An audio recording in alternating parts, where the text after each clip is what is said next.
اور اس بات پہ حیران ہوتا رہا کہ یار یہ عجیب بات ہے کہ میں نے اس بابے کو، اس فقیر کو، اس کمزور نحیف سے آدمی کو اتنا مارا ہے، یہ ذرا نہیں بولا، اس نے کوئی چیخو پکار نہیں کی، کوئی شور نہیں مچایا، کوئی احتجاج نہیں کیا، کچھ نہیں کہا۔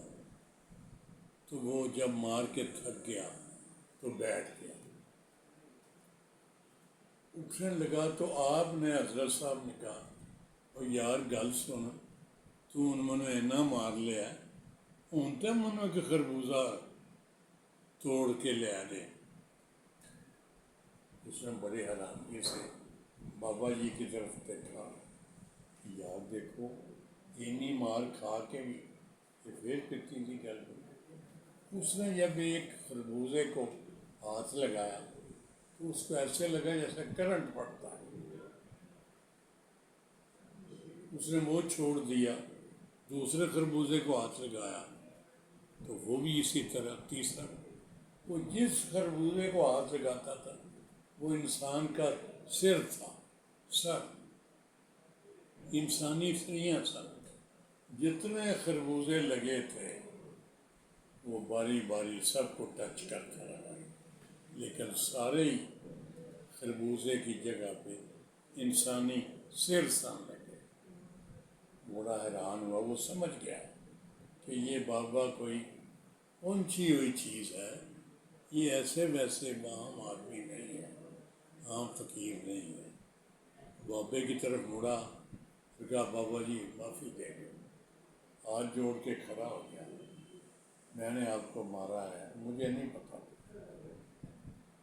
میں نے تو ویسے ہی، جو لوگ اگر اس طرح لوگ توڑ توڑ کے لے جانے لگے تو اجڑ جائے سارا کھیت ہی۔ آپ نے کیا فرمایا؟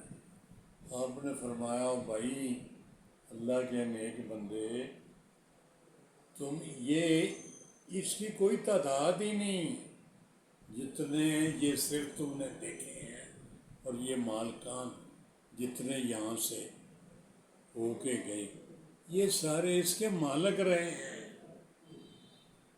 جو اب تک ہیں، ابھی اور آتے رہیں گے، جاتے رہیں گے۔ تو کہنا ہے یہ میرا کھیت ہے، تیرا کتوں ہے بھائی؟ اتنے مالکان اب تک رہ چکے ہیں۔ تو اس سے سبق یہ نکلا کہ جناب یہ چیزیں تو اسی طرح رہتی ہیں اور مالکان بدلتے رہتے ہیں، ملکیتیں بدلتی رہتی ہیں، بیع نامے لکھے جاتے رہے ہیں، وراثت آتی رہتی ہے، جاتی رہتی ہے، اور ملکیت بدلتی رہتی ہے۔ میری لوگ کرتے رہتے ہیں، اے بھی میرا ہے، اے بھی میری یہ تھے، آخر پہ بندہ خالی ہاتھ آتا ہے اور خالی ہاتھ چلا جاتا ہے، نہ کوئی چیز لے کے آتا ہے اور نہ کوئی چیز لے کے جاتا ہے۔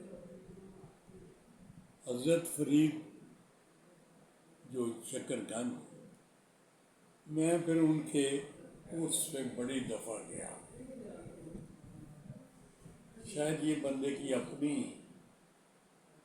سوچ ہو، میں 2-3 سال نہیں گیا، جن سالوں میں جاتا رہا بڑی عقیدت کا مظاہرہ کرتا رہا۔ اس کے بعد میں گیا، چند سال نہ جا سکا، وقفہ پڑ گیا۔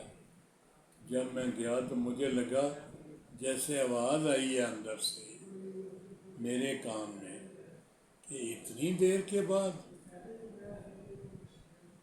اب یہ میرا تاثر تھا، میرا تصور تھا، میرا خیال تھا، میری سوچ تھی، میرا وہم تھا، کیا تھا؟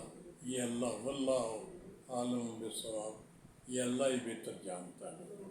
لیکن یہ ضرور ہے کہ جو میرے ساتھ گیا تھا اے ایس پی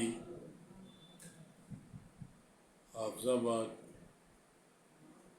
اس وقت وہ تھا، وہ ایس پی ہو کے کسی ضلع میں لگ گیا،